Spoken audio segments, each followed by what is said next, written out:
Conteo rápido nos informa y anticipa las tendencias generales. El primer lugar lo tiene la coalición Alianza por el Cambio, que postuló a Vicente Fox con una estimación de votos emitidas entre el 39 y el 45%.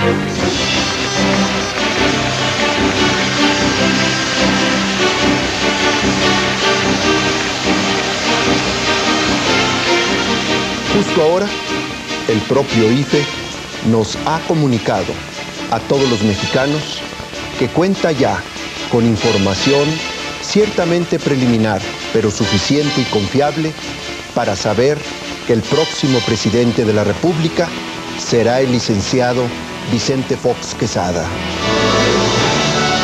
Quiero dejar públicamente mi compromiso de entrega total, de poner lo mejor de mí mismo, de poner cada minuto y cada segundo de mi tiempo para estar al lado de ustedes, para estar al lado de sus sueños, para estar al lado de mi querido México.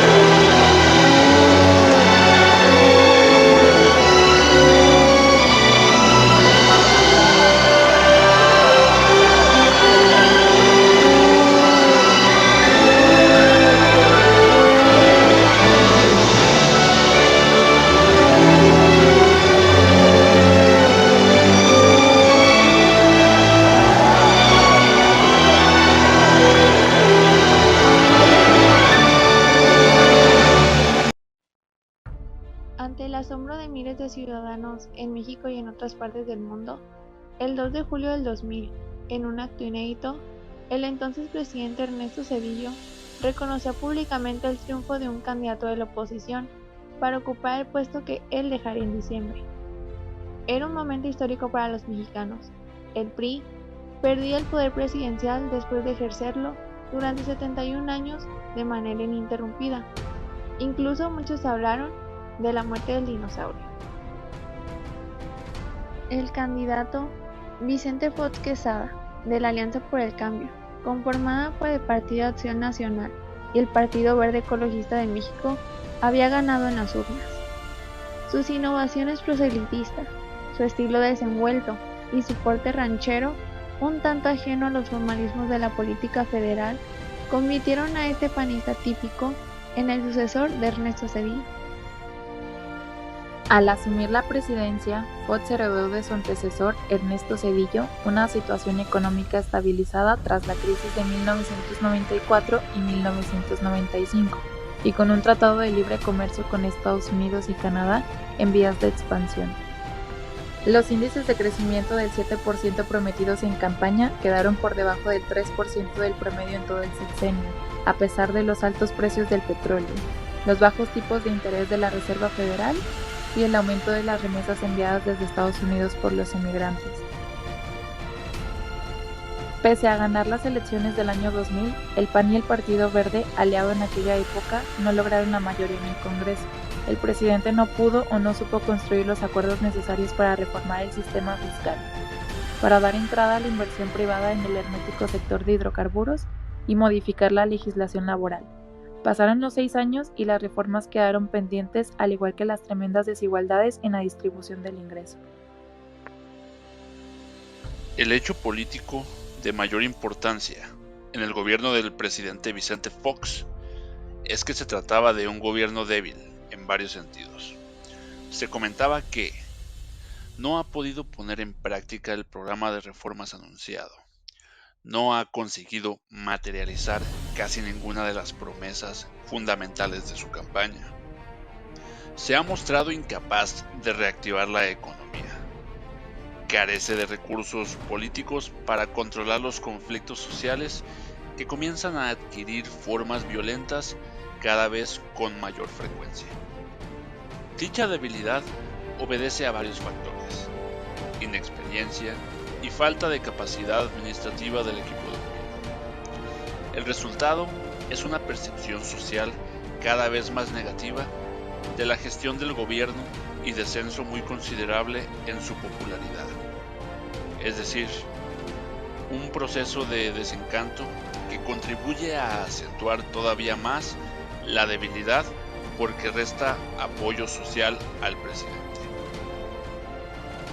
Vicente Fox presentó el Programa Nacional Hacia un País de Lectores, cuyos objetivos básicos eran garantizar las condiciones de uso, distribución y producción editoriales para hacer posible la formación de lectores y escritores, conocer y valorar la diversidad étnica, lingüística y cultural de México, desarrollar los mecanismos para la identificación, producción y circulación de los acervos bibliográficos y consolidar espacios para apoyar la formación y la interacción de los diversos mediadores del libro y la lectura.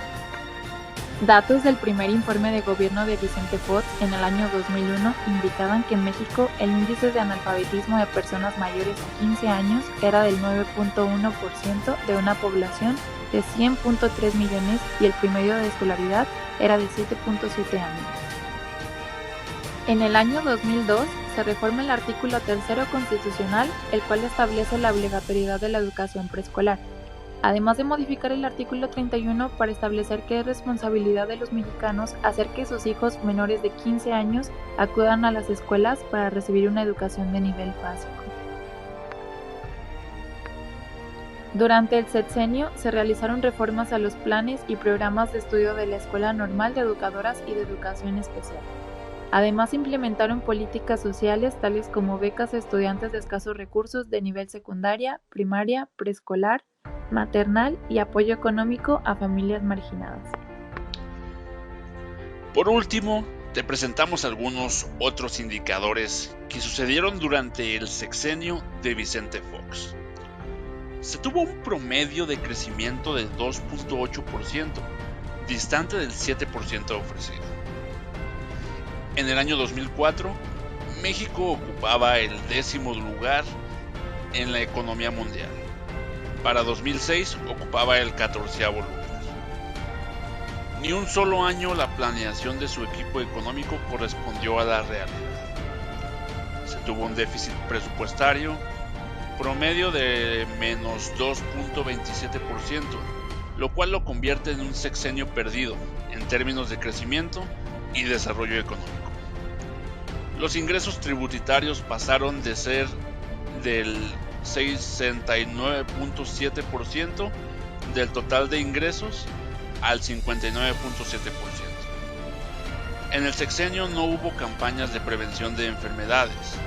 La tasa de mortalidad general por diabetes mellitus subió del 10.7% al 13.6%. El país cayó en ingreso per cápita del lugar 76 al 80 entre 2000 y 2004. La productividad cayó del lugar 31 al 57. El 75% de los delitos no se denunciaron. La inseguridad deterioró el entorno económico. No se pudo construir el nuevo aeropuerto de Texcoco.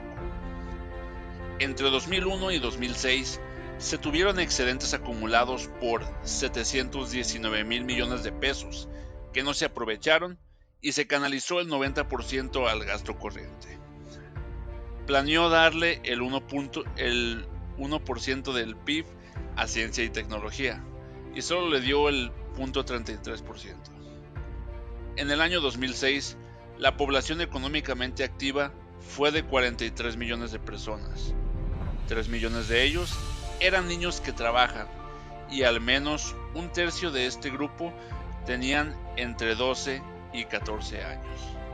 Además de que Vicente Fox fue uno de los primeros políticos mexicanos en utilizar el Internet como medio de difusión de sus actividades y planes de campaña. En el caso de Vicente Fox, la mercadotecnia política le ejecutó muy bien. La oferta de un cambio seguro, de un futuro mejor para los mexicanos y de sacar al PRI de los pinos funcionó mejor que más de lo mismo. Las expectativas políticas de una mejoría económica y social no se cumplieron, al menos no en lo dicho y en lo hecho. Para el presidente, era conveniente que propusiera en vez de justificarse, emitiera acciones antes que declaraciones, y hablar de una manera honesta frente al pueblo. Su publicidad política funcionó, pero es verdad, un país no se puede gobernar solo con mercadotecnia, comunicación y publicidad política. Hacen falta hechos y acciones en todos los rubros para que entonces la política y los hechos sean una realidad palpable en toda la población.